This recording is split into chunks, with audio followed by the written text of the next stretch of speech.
ለኢየሱስ ይሁን። አሜናችሁ አይሰማ? ክብር ለኢየሱስ ይሁን። እስኪ ለጌታ ክብር አንጡ እስኪ። እንደ እግዚአብሔር ያለ ክብር ለኢየሱስ ይሁን። አሜን። በምህረቱ የቆመ አለ። ዳዊት እንደዚህ ያለ ስለ ምህረትህ ለዘላለም እዘምራለሁ አለ። ሃሌሉያ። የሚያዘምረን የእግዚአብሔር ምህረት ነው። አሜን ነው። ብንጸልይ በእግዚአብሔር ምህረት ነው። ዛሬም የእግዚአብሔርን ቃል ደግሞ ምን ሰማው በምህረቱ ጥላ ውስጥ ሆነን ነው። ክብር ለኢየሱስ ይሁን። አሜን ነው። ጊዜ አላባክንም። የጌታ ምራት ስላለ ቀጥታ ወደ እግዚአብሔር ቃል እንሄዳለን። ካላስቸገርኳችሁ ሁላችንም በእግሮቻችን እንቆማለን። የእግዚአብሔርን ቃል ዘጸአት ምዕራፍ 33 ላይ እናወጣለን። ለእግዚአብሔር ቃል ክብር ለመስጠት ሁላችንም በእግሮቻችን እንቆማለን። ሃሌሉያ።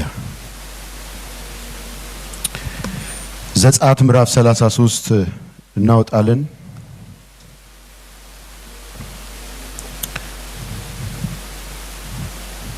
ዘጸአት ምዕራፍ 33 ሁላችሁም አወጣችሁ? እሺ አብረን ከኔ ጋር እናነባለን። ከቁጥር 1 ጀምራለሁ። እግዚአብሔርም ሙሴን እንዲህ ብሎ ተናገረው።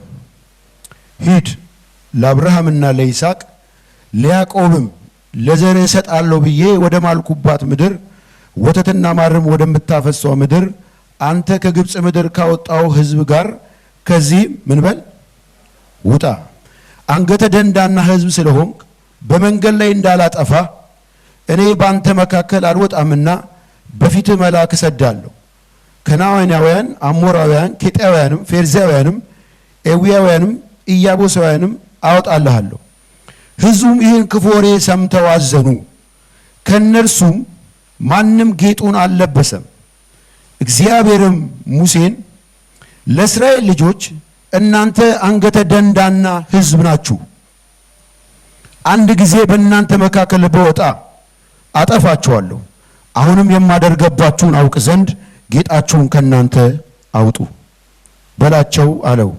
የእስራኤልም ልጆች ከኮሬብ ተራራ ጀምረው ጌጣቸውን ምን አሉ? አወጡ። ሙሴም ድንኳኑን እየወሰደ ከሰፈር ውጪ ይተክለው ነበር፣ ከሰፈሩም ራቅ ያደርገው ነበር። የመገናኛውም ድንኳን ብሎ ጠራው። እግዚአብሔርንም የፈለገ ሁሉ ከሰፈር ውጭ ወዳለ ወደ መገናኛው ድንኳን ይወጣ ነበር። ሙሴም ወደ ድንኳኑ በሄደ ጊዜ ሕዝቡ ሁሉ ይነሱ ነበር፣ እያንዳንዱም በድንኳኑ ደጃፍ ይቆም ነበር። ሙሴም ወደ ድንኳኑ እስኪገባ ድረስ ይመለከቱት ነበር። ሙሴም ወደ ድንኳኑ በገባ ጊዜ የደመና አምድ ይወርድ ነበር፣ በድንኳኑም ደጃፍ ይቆም ነበር። እግዚአብሔርም ሙሴን ይናገረው ነበር። ሕዝቡም ሁሉ የደመናው አምድ በድንኳኑ ደጃፍ ሲቆም ያየው ነበር። ሕዝቡም ሁሉ ተነስቶ እያንዳንዱ በድንኳኑ ደጃፍ ይሰግድ ነበር። እግዚአብሔርም ሰው ከባልንጀራው ጋር እንደሚነጋገር ፊት ለፊት ከሙሴ ጋር ይነጋገር ነበር። ሙሴም ወደ ሰፈሩ ይመለስ ነበር። ነገር ግን ሎሌው ብላቴና የነዌ ልጅ ኢያሱ ከድንኳኑ አይለይም ነበር። ቁጥር 14 እግዚአብሔርም እንደዚህ አለ፣ እኔ ካንተ ጋር ሄዳለሁ አሳርፈዋለሁ አለው። እርሱም አንተ ከኛ ጋር ካልወጣ ከዚህ አታውጣ። በምድርም ፊት ካለው ሕዝብ ሁሉ እኔና ሕዝብህ የተለየ ነው እንሆን ዘንድ አንተ ከኛ ጋር ካልወጣ እኔና ሕዝብህ ባንተ ዘንድ ሞገስ ማግኘታችን በምን ይታወቃል አለው። ክብር ለኢየሱስ ይሁን። አሜን። ጌታ የተባረከ ይሁን። እንግዲህ ያነበብነው ክፍል ዘጸአት ምዕራፍ 33 ላይ ነው። ጌታ ይባረክ። እና እንደምታውቁት ዘጸአት ሙሉን ዘጸአት መውጣት ነው አይደል? የመውጣት ታሪክ ነው። በቃ መውጣት ነው። ዘጸአት ራሱ መውጣት ነው። ሃሌሉያ። ክብር ለኢየሱስ ይሁን። እና እዚህ ክፍል የሚያወራው ስለዛ ነው። እና የመልእክቴን ርዕስ መሃል ላይ ነግራችኋለሁ፣ ጠቅልል አድርጋችሁ መያዝ እንድትችሉ። ክብር ለኢየሱስ ይሁን። እና እንደዚህ ይላል፣ እግዚአብሔር ሙሴን እንዲህ ብሎ ተናገረው ይላል። እና ሂድ ለአብርሃምና ለይስሐቅ ለያዕቆብ ተስፋ ወደ ሰጠዋቸው ለዘሮቻችሁ አወርሳቸዋለሁ ወዳልኳቸው ምድር ወተትና ማር ወደምታፈሷ ምድር ከግብፅ ያወጣውን ሕዝብ ይዘህ ውጣ ከዚህ አለው። ምን አለው? ውጣ አለው። ለአብርሃም የገባውለት ተስፋ አለ። ለይስሐቅ የሰጠው ተስፋ አለ። ለያዕቆብ የማልኩለት መሐላ አለ። ኪዳን ገብቼላችኋለሁ እና ይሄንን ሕዝብ ይዘህ ከዚህ ውጣ አለው። ሃሌሉያ! አንድ ሰው ወጣለሁ ይበል እስኪ። ሃሌሉያ! ክብር ለኢየሱስ ይሁን። ሳይወጡ የእግዚአብሔርን ነገር መውሰድ አይቻልም፣ መውረስ አይቻልም። እና እግዚአብሔር አብርሃም ማነው ሙሴን እንደዚህ አለው፣ ውጣ ከዚህ። ለአብርሃም የገባውት ኪዳን አለ። ዛሬ አብርሃም ላይኖር ይችላል፣ ይስሐቅ ላይኖር ይችላል፣ ያዕቆብ ላይኖር ይችላል። ግን እኔ ለኪዳኑ ምንድነኝ አለ? ታማኝ ነኝ አለ። አንድ ሰው አሜን ይበል። እግዚአብሔር ለኪዳኑ ታማኝ ነው። ምንም እንኳን በድካም ውስጥ ብትሆኚ እግዚአብሔር ታማኝ ነው። ክብር ለኢየሱስ ይሁን። አብርሃም የለም ብሎ እግዚአብሔር፣ ይስሐቅ የለም ብሎ እግዚአብሔር ሙሴን አልሸወደው ወይም አልተዋቸው ወይም አልጣላቸው። እግዚአብሔር ትላንትና የገባላቸውን ኪዳን ለነ ሙሴ ሊፈጽም ይሄንን ሕዝብ ይዘህ ምን በላ ውጣ ነው። አረ እግዚአብሔር የቃል ኪዳን አምላክ ብቻ አይደለም፣ ለቃል ኪዳኑ ታማኝ ነው። ሃሌሉያ! ታማኝ የሆነው እግዚአብሔር ሙሴ እንደዚህ አለ፣ ውጣ አለው። ይሄንን ሕዝብ ይዘህ ውጣ። እኔ ተስፋ ገብቼላቸዋለሁ፣ ኪዳን ገብቼላቸዋለሁ። የሚገርመው ሕዝቡ በድካም ውስጥ ነው ያለው። እግዚአብሔር ድካማቸው አልያዘው ወይም ደግሞ ኃጢአታቸው እግዚአብሔር ኪዳኑን ሊፈጽምላቸው አልከለከለው። ምክንያቱም በዚህ ሰዓት ላይ የእስራኤል ሕዝብ ስቷል፣ ወድቋል፣ ከእግዚአብሔር ፊት ኮብልሏል፣ አመንዝሯል። እግዚአብሔር ግን ለኪዳኑ ታማኝ ነው። አሜን ነው። ክብር ለኢየሱስ ይሁን። መልእክት አለኝ ዛሬ በተለያየ ድካም ውስጥ ያላችሁ እግዚአብሔር ትላንት ተናግሯችሁ እግዚአብሔር ተስፋ ሰጥቷችሁ በቃ የማይፈጸም የመሰላችሁ እግዚአብሔር ታማኝ ነው። እግዚአብሔር ለኪዳኑ ታማኝ ነው። አንድ ሰው አሜን ይበል። እግዚአብሔር ሳይናገረው የወጣ የለም። እግዚአብሔር ሳይናገረው እዚህ የደረሰ የለም። ሃሌሉያ! እግዚአብሔር ታማኝ ነው። አጠገብሽ ያለውን ሰው እግዚአብሔር ታማኝ ነው በል። ሃሌሉያ! አንቺ ብትደክሚም እግዚአብሔር ታማኝ ነው። ሃሌሉያ! እስራኤልን ከግብፅ ተሸክመው ከነዓን ያስገባ እግዚአብሔር ነው። እስራኤል እውነት የሚገባት ናት እንዴ? አይደለችም እኮ። እዚህ ጋር እግዚአብሔር ታምራት አድርጎ እዚህ ጋር እግዚአብሔርን የምትበድል ናት እኮ። ግን እግዚአብሔር ምን ስለሆነ? ታማኝ ስለሆነ። ክብር ለኢየሱስ ይሁን። የኛ ድካም የእግዚአብሔርን ታማኝነት የእግዚአብሔርን ፍቅር አያጎድልም። ክብር ለኢየሱስ ይሁን። እግዚአብሔር ታማኝ ነው። እግዚአብሔር የኪዳን አምላክ ነው። ክብር ለኢየሱስ ይሁን። አብርሃም የለም፣ ይስሐቅ የለም፣ ያዕቆብ የለም። ግን እግዚአብሔር ስቲል ታማኝ ነው። ተስፋ ቃላችሁ እንኳን የረሳችሁ ሰዎች ብትኖሩ እግዚአብሔር እንደተናገራችሁ የረሳችሁት ተስፋ ቃላችሁን ትታችሁ ጥላችሁት እንኳን ቢሆን እግዚአብሔር ታማኝ ነው። በሰዓቱና በጊዜው መጥቶ ያስደንቅሻል። አረ የመደነቅ ምሽት ይሆናል በሉ። ኢየሱስ ጌታ ነው። ዛሬ እግዚአብሔር የሚያስታውሳችሁ ሰዎች አላችሁ። እግዚአብሔር የሚያስታውሳችሁ ሰዎች አላችሁ። እንደተናገራችሁ እንዳወራችሁ። ሃሌሉያ! ክብር ለኢየሱስ ይሁን። እሺ ወረድ ወረድ ልበል በሰዓትም ስለሌለ ወደ ዋናው ሐሳቤ ላይ ግን ረገጥ አድርጌ እናገራለሁ። እና ውጣ አለው እና አንገተ ደንዳና ሕዝብ ስለሆንክ አለው።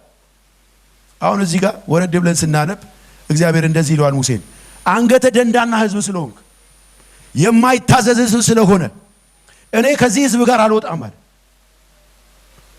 እኔ ከዚህ ሕዝብ ጋር አልወጣም፣ መልአኬን እልካለሁ፣ መልአኬ ከነዓንን ያወርሳቸዋል። እኔ ግን ምን አልልም፣ አልወጣም። ለምን? የማይታዘዝ ሕዝብ ነው፣ አንገተ ደንዳና ነው። ለምን ስትሉ ዘጸአት ምዕራፍ 32 ላይ አንድ ታሪክ አለ። ሙሴ እግዚአብሔርን ሊያወራ ወደ ተራራ ሄደና ቀረ። ከዛ ሕዝቡ እንደዚህ አለ፣ ሙሴ ሄዶ ምን አለ? ቀርቷል አለ። ሄዶ መቅረት ይሁንልሽ። ኧረ አሜን በሉ። ሙሴ ገብቶ ቀረ።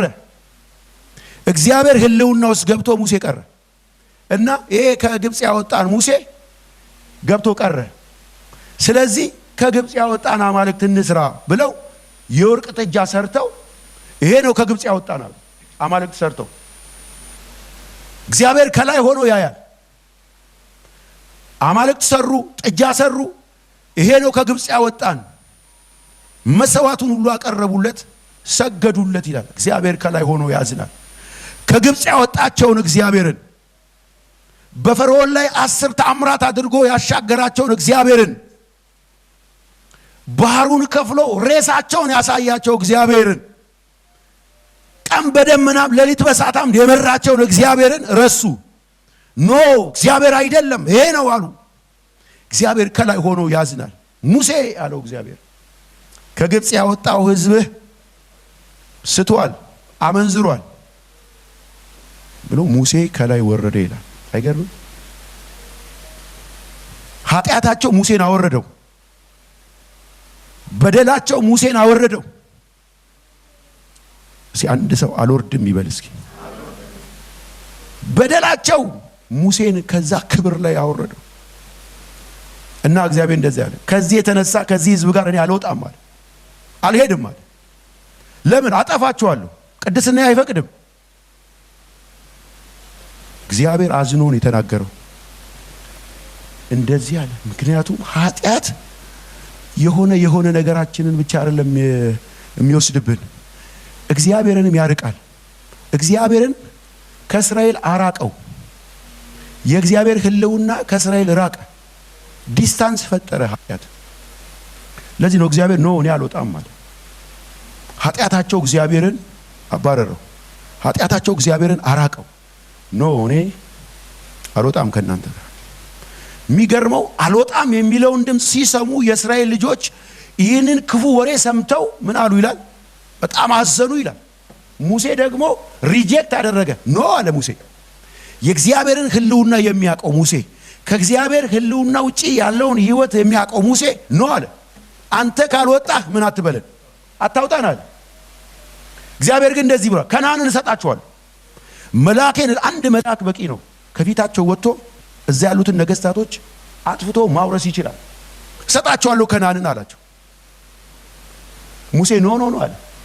ከነዓን ያለ አንተ አታምርም አለ። አንተ ከሌለ ከነዓንን ግብጽ ነው የምናረጋት። አንተ ካልወጣ አታውጣን አሉ። ሙሴ ኖ አለ፣ አልፈልግም አለ። በቃ ህዝቡ ራሱ ይሄን ክፉ ወሬ ማለት ይሄ ነው። በቃ ከዚህ ውጪ ምን ክፉ ወሬ አለ? እኔ ከእናንተ ጋር አልሆንም ከማለት ውጪ ምን አይነት ክፉ ወሬ አለ? እና ሙሴ ኖ አታውጣን። እግዚአብሔር ግን እንደዚህ አለ፣ እሰጣቸዋለሁ። ለአብርሃም የገባውለትን ኪዳን፣ ለይስሐቅ የገባውለትን፣ ለያዕቆብ የገባውለትን ኪዳን እሰጣለሁ፣ ግን እኔ አልኖርም አለ። ሙሴ ኖ አለ።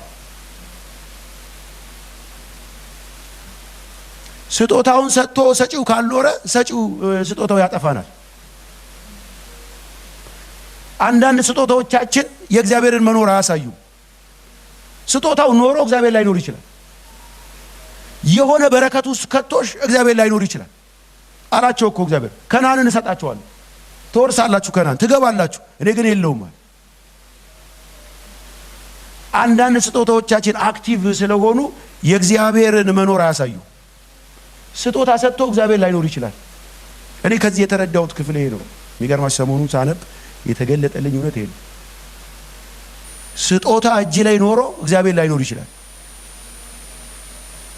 እግዚአብሔር በትዳር ባርኮን እግዚአብሔር ከሌለ ምን ዋጋ አለ? ሙሴ እኮ እንደዚህ ነው፣ ካልወጣ አታውጣናል። እኛ አለ የማሸነፋችን ሚስጥር እኮ አንተ ነህ። የእስራኤል ውበት እኮ አንተ ነህ። ቢፈሩን እኮ ካንተ የተነሳ ነው።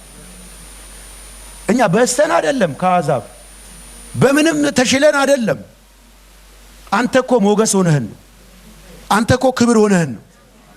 አንተ እኮ ቀድመህልን ነው። አንተ እኮ ሸፍነህን እኮ ነው። እኛ መች መንገዱን መች እናውቃለን? አንተ እኮ ኮቴ ሆነህን እኮ ነው። እንዴት ውጡ ትለናለህ አለ ሙሴ። የሚገርመው እግዚአብሔርን አስቆመ ሙሴ። ያጠፋል፣ አንገተ ደንዳና ህዝብ ነው፣ እኔ ከወጣው አጠፋለሁ ብሎ እግዚአብሔር እምቢ ያለውን ሙሴ እንዴት በፊት ሞገስ እንዳገኘን እንዴት ይታወቃል? ከዚህ ሁሉ ህዝብ እኛን እንደመረጥከን እንዴት ይታወቃል? እንዴት ውጡ ትለናለህ? ሙሴ መካከል ገብቶ የእግዚአብሔርን ሐሳብ አስቀየረ። እንደዚህ አይነት ሰዎች እግዚአብሔር ያስነሳል።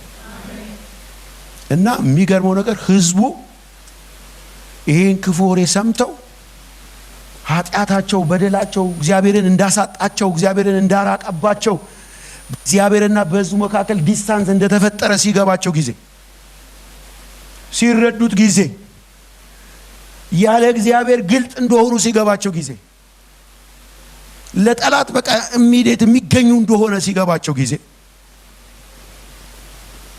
ያላቸውን ጌጣቸውን ሁሉ አወለቁ።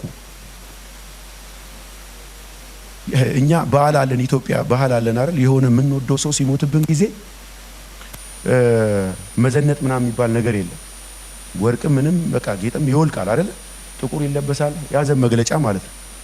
ከእስራኤል የወሰድ ነው ይመስለኛል። እስራኤላውያኖችም እንደዚህ ነው ያደረጉት። ማለት እኛ የምንወደውን ሰው ስናጣ የምወደው ሰው ሞቶብኝ እንዴት እኔ አምሬ እታያለሁ፣ እንዴት ደምቄ እታያለሁ ብለን ነው ማናደርገው። እስራኤላውያኖችም እግዚአብሔር አልወጣም ሲል እኔ ከእናንተ ጋር አልሆንም ሲላቸው ጌጣቸውን አወለቁ። ምን ማለታችን? ውበታችን እኮ አንተ ነህ፣ ክብራችን እኮ አንተ ነህ፣ ቢያምርብን ባንተ፣ ሆነላቸው ቢባል ባንተ፣ ተሳካላቸው ቢባል ባንተ፣ አረሰ ትፈራለች ቢባል ባንተ ጌጣቸውን አወለቁ ይላል። ሪል የሆነ ንስሐ በእግዚአብሔር ፊት በሐዘን ወደቁ፣ ራሳቸውን አዋረዱ።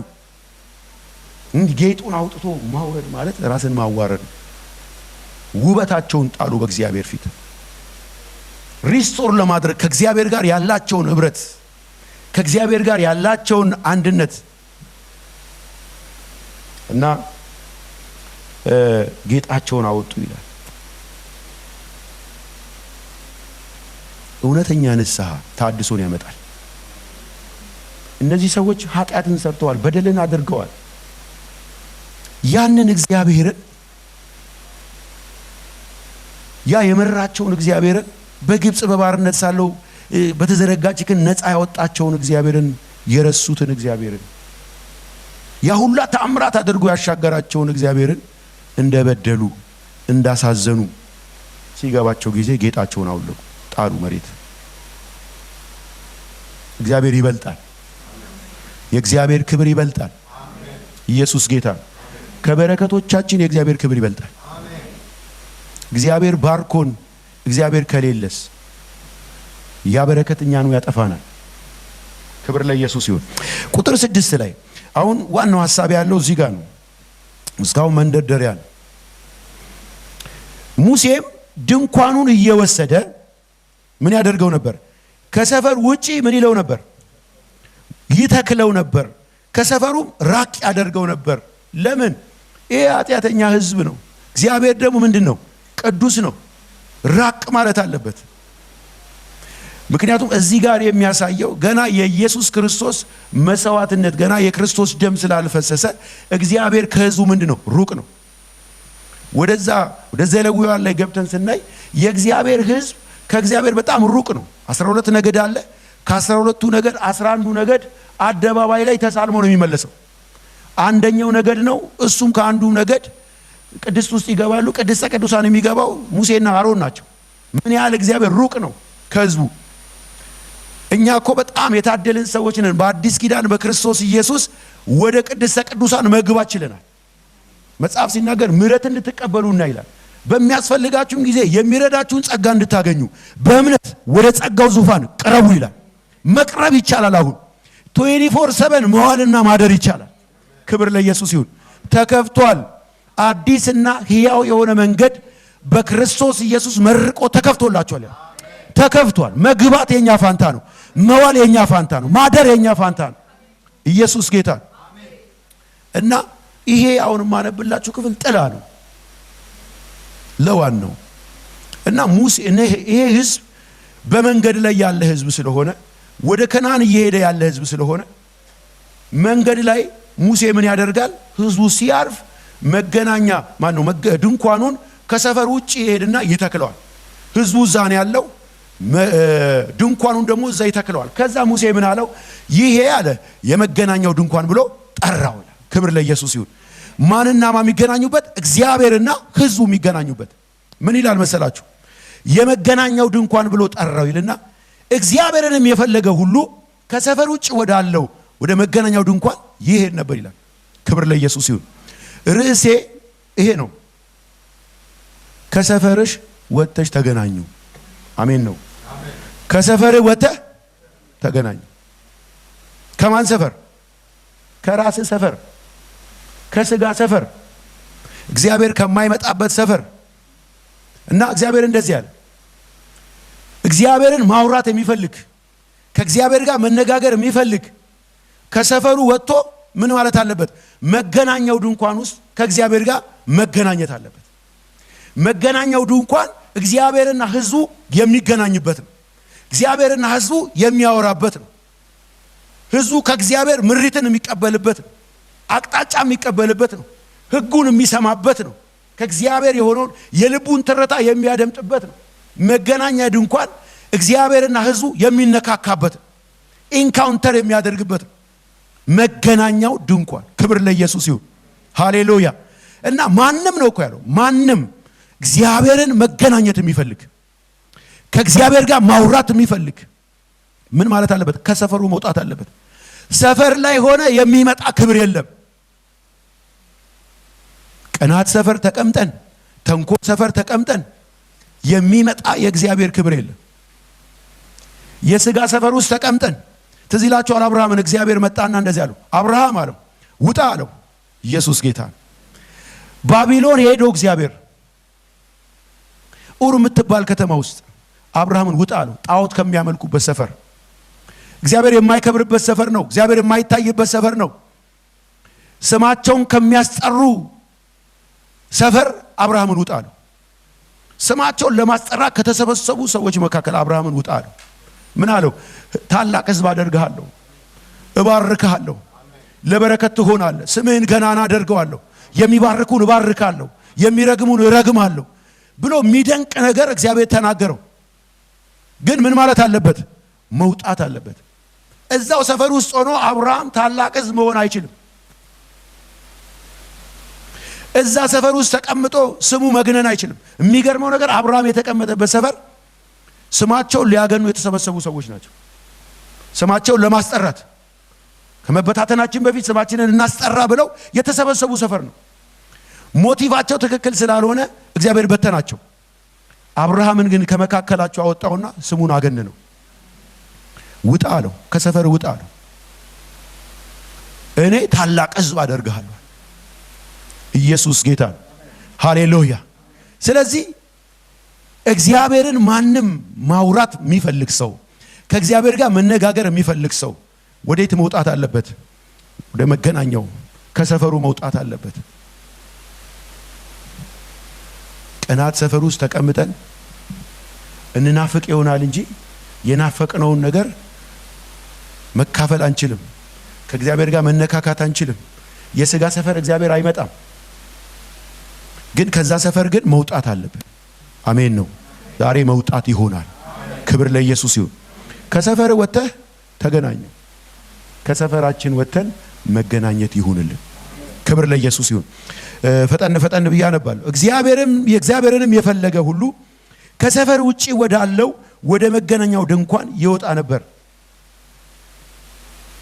ሙሴም ወደ ድንኳኑ በሄደ ጊዜ ሕዝቡ ሁሉ ይነሱ ነበር፣ እያንዳንዱም በድንኳኑ ደጃፍ ይቆም ነበር። ሙሴም ወደ ድንኳኑ ሲገባ ድረስ ይመለከቱት ነበር። ሙሴም ወደ ድንኳኑ በገባ ጊዜ ይላል፣ ሙሴ ከሰፈሩ ወጥቶ ወደ መገናኛው ድንኳን በገባ ጊዜ ምን ይሆናል? የደመናው አምድ ይወርድ ነበር ይላል። አረ ኢየሱስ ጌታ። ከሰፈሩ ወጥቶ ልክ ወደ መገናኛው ድንኳን ሲገባ የደመናው አምድ ይወርድ ነበር። የደመናው አምድ ማለት እኮ የእግዚአብሔር ክብር ማለት ነው።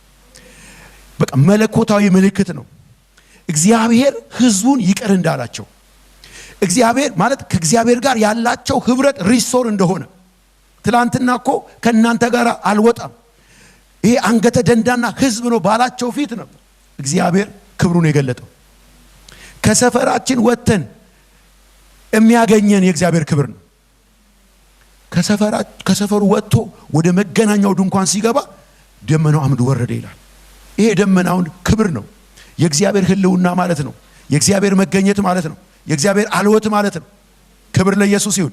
ሰው ከሰፈሩ ወጥቶ ቅናት ከሚባል ወሬ ከሚባል ሐሜት ከሚባል ሰፈር ወጥቶ ወደ እግዚአብሔር ሰፈር ሲገባ፣ ወደ እግዚአብሔር ህልውና ሲገባ የሚያገኘው ክብር ነው።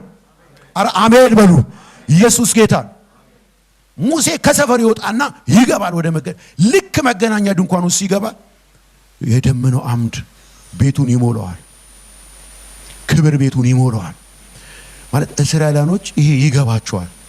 ይህንን ሲያዩ ኦኬ እግዚአብሔር ምሕረት አድርጎልናል፣ እግዚአብሔር ይጠብቀናል፣ እግዚአብሔር ይመራናል፣ እግዚአብሔር ይሸፍነናል፣ እግዚአብሔር አልተወንም፣ እግዚአብሔር አልጣለንም፣ ዛሬም እግዚአብሔር ከኛ ጋራ ነው፣ በትላንትና በደላችን አልተወንም ይላል።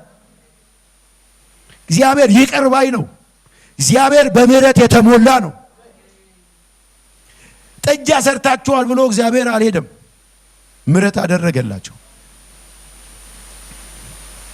የደመናው አምድ ወረደ። የደመናው አምድ ትዝ ይላችኋል። የእስራኤል ልጆች ቀን በደመና አምድ ሆኖ ሌሊት ደግሞ በእሳት አምድ ሆኖ እየመራ ያለ ያ ክብሩ መንፈስ ይወርዳል። ሃሌሉያ! ይመጣል ህልውናው። ሰው ከሰፈሩ ወጥቶ ወደዚህ እግዚአብሔር ወዳዘጋጀው ውስጥ ስፍራ ሲገባ የእግዚአብሔር ክብር ነው የሚያገኘው። ክብር ለኢየሱስ ይሁን። እና የደመናው አምድ ብቻ አይደለም የሚወርደው ሲገባ በድንኳኑም ደጃፍ ይቆም ነበር ይልና እግዚአብሔርም ሙሴን ይናገረው ነበር ይላል። ሰው ከባልንጀራው ጋር እንደሚያወራ እግዚአብሔርም ከሙሴ ጋር ያወራ ነበር ይላል። ይሄ የእግዚአብሔር ፍላጎት ነው። ዛሬም እግዚአብሔር ይፈልጋል። እግዚአብሔር ከልጆቹ ጋር፣ እግዚአብሔር ከህዝቡ ጋር፣ ሰው ከባልንጀራው ጋር እንደሚያወራው ማውራት ይፈልጋል። በቃ ዋናው መልእክት ይሄ ነው። በነገራችን ላይ ከሰፈራችን ወጥተን እግዚአብሔር ከሱ ጋር አብረን እንድናወራ ስፔሻል ፐርሰን የሚባል ነገር የለም። በብሉይ ኪዳን ሊኖር ይችላል።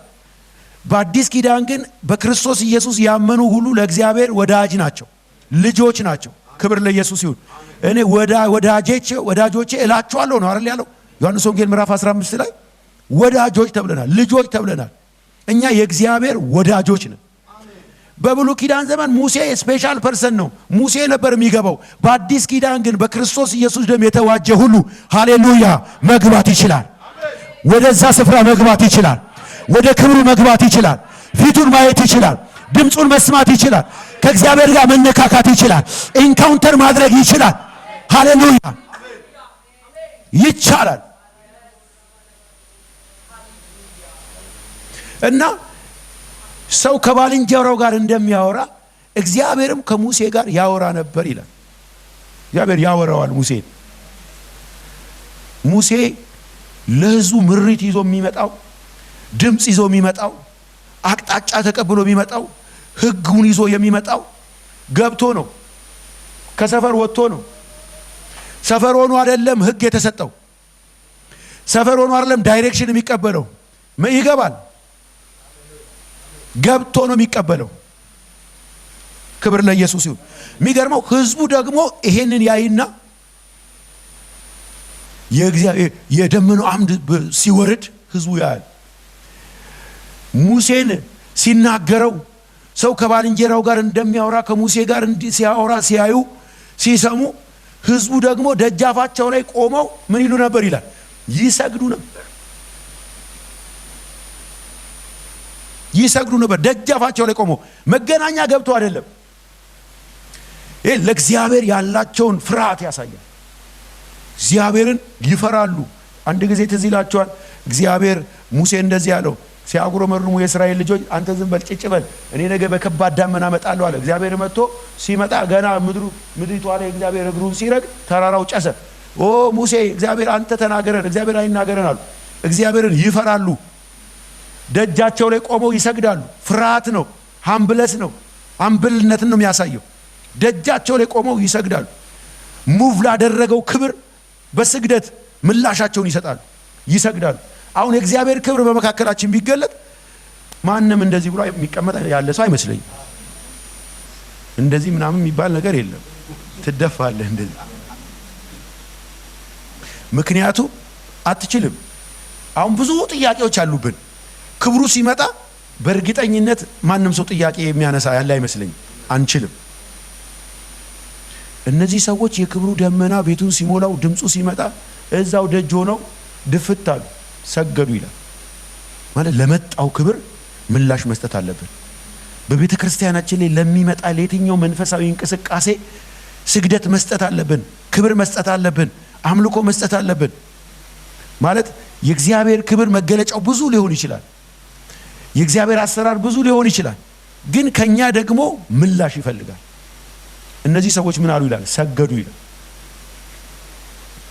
እግዚአብሔርም ሰው ከባልንጀራው ጋር እንደሚነጋገር ፊት ለፊት ከሙሴ ጋር ይነጋገር ነበር ይልና ሙሴም ወደ ሰፈሩ ይመለስ ነበር ይላል። በጣም የሚገርመው ነገር እኔ እዚህ ጋር አንድ ነገር ገባኝ። ሙሴ ከሰፈሩ ወጥቶ ወደ መገናኛው ድንኳን ይገባና ከእግዚአብሔር የሆነውን ነገር ተቀብሎ ድምጽ ተቀብሎ ክብሩ የእግዚአብሔር የልቡን ትርታ ሰምቶ እግዚአብሔር ፍላጎቱን ፍቃዱን ሰምቶ ወዴት ይመለሳል? ወደ ሰፈሩ ይመለሳል። ይሄ የድሮውን ኪዳን ይመሰላል። በቃ የድሮ ኪዳን ነው። የሚገርም ወረድ ብላችሁ ስታነቡ ደግሞ የነዌ ልጅ ኢያሱ ግን ይላል ከመገናኛው ድንኳን አይለይም ነበር ይላል። ሃሌሉያ አይለይም። ይሄ ደግሞ አዲስ ኪዳንን ያሳያል። ሙሴ ከሰፈሩ ወጥቶ ወደ መገናኛው ድንኳን ይገባል። ከእግዚአብሔር ጋር ተነጋግሮ አውርቶ ከጨረሰ በኋላ አይቀመጥም፣ እዛ ይመለሳል። ይሄ አሮጌው ኪዳን። አዲሱ ኪዳን ላይ ግን በክርስቶስ ኢየሱስ ደም የተከፈተ በር አለ። ገብተን ማንወጣበት 24 ሰዓት ሳምንቱ ሙሉ ወሩ ሙሉ በእግዚአብሔር ሕልውና ውስጥ በእግዚአብሔር መገኘት ውስጥ መኖር እንችላለን። ኢያሱ አይለይም ነበር ይላል። አብረው ከሙሴ ጋር ይገባል። ሙሴ ሲመለስ ኢያሱ ግን አይወጣም።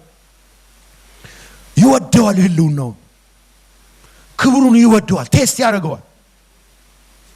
ኢየሱስ ጌታ አይለይም ነበር። ጌታ የተባረከው ወደዚህ አዲስና ሕያው ወደ ሆነው መንገድ እግዚአብሔር በክርስቶስ ኢየሱስ ሞትና ትንሣኤ የተከፈተ በር አለ። ሙሴ ገብቶ ይወጣ ነበር። እኛ ደግሞ ገብተን እንዳንወጣ ከፍቶታል። መጋረጃው ተቀዷል። አሁን መግባት እንችላለን። ትላንትና ብዙ ሰበብ ነበር። ትላንትና ብዙ ምክንያት ነበር። አሁን ግን እግዚአብሔር ምክንያታችንን ወስዶታል። አሜን በሉ። እግዚአብሔር የእያንዳንዳችንን ምክንያት በክርስቶስ ኢየሱስ ሞትና ትንሣኤን ጥቅልል አድርጎ ወስዶ ምክንያት አሳጣን። አሁን የኛ ድክመት ብቻ ነው ያለው፣ የኛ ስንፍና ብቻ ነው ያለው፣ የኛ ድካም ብቻ ነው ያለው እንጂ ኦልሬዲ አዲስና ሕያው የሆነ መንገድ መርቆ ምን ብሎናል? ተከፍቶልናል። ምሕረትን እንድትቀበሉ በሚያስፈልጋችሁም ጊዜ የሚረዳችሁን ጸጋ እንድታገኙ ወደ ጸጋው ዙፋን በእምነት ምን በሉ ቀረቡ። በቃ መቀረብ ይቻላል። አሁን መጠጋት ይቻላል። አሁን የሚበላን የሆነ እንትን የለም። አሁን መነካካት ይቻላል። ትላንትና አይቻልም። ለምን? አሁንን ለሆነ ምክንያቱም ኢየሱስ መሃል ገባ። የከበረው ደም ፈሰሰ። አሁን ከእግዚአብሔር ፊት መቆም ቻለን። ወደ ሕልውናው መግባት ቻለን። ሃሌሉያ! አሁን መነካካት ይቻላል። አሁን ፊቱን ማየት ይቻላል። አሁን ድምፁን ሰምቶ ሃሌሉያ መኖር ይቻላል። ለኛ በዚህ መሆን መልካም ነው አሉ። ኢየሱስ ጌታ። ክብር ለኢየሱስ ይሁን። ስለዚህ ምን እያልኳችሁ ነው? እግዚአብሔር ከኛ ጋር ፐርሰናል የሆነ ግንኙነት ማድረግ ይፈልጋል። ዳይሬክት የሆነ በቃ ከእግዚአብሔር ጋር እንድናወራ ይፈልጋል። የአባትና የልጅ ሪሌሽን እንዲኖረን ይፈልጋል። ድምፁን ለኛ ማሰማት ይፈልጋል። ልቡን ማሳየት ይፈልጋል። ልክ ሙሴን ጠርቶ ለሙሴ ልቡን እንዳሳየው የልቡን ትርታ እንዳሳየው እግዚአብሔር እንዲሁ በሚሻል ኪዳን ላለ ለኛ ደግሞ እግዚአብሔር የልቡን መልክ ሊያሳየን ይፈልጋል። ድምፁን ሊያሰማን ይፈልጋል። በዚህ ትውልድ ላይ እግዚአብሔር ያለውን ሐሳብ ሊነግረን ይፈልጋል። ስለዚህ መቅረብ ይሁንልን። ከሰፈራችን መውጣት ይሁንልን። ሰፈር ውስጥ ቁጭ ብሎ የእግዚአብሔርን ነገር መቀበል አይቻልም። ከሰፈር ግን መውጣት ይሁንልን። ክብር ለኢየሱስ ይሁን። ሁላችንም ዝቅ እናደርጋለን። አንገቶቻችንን እንጸልያለን።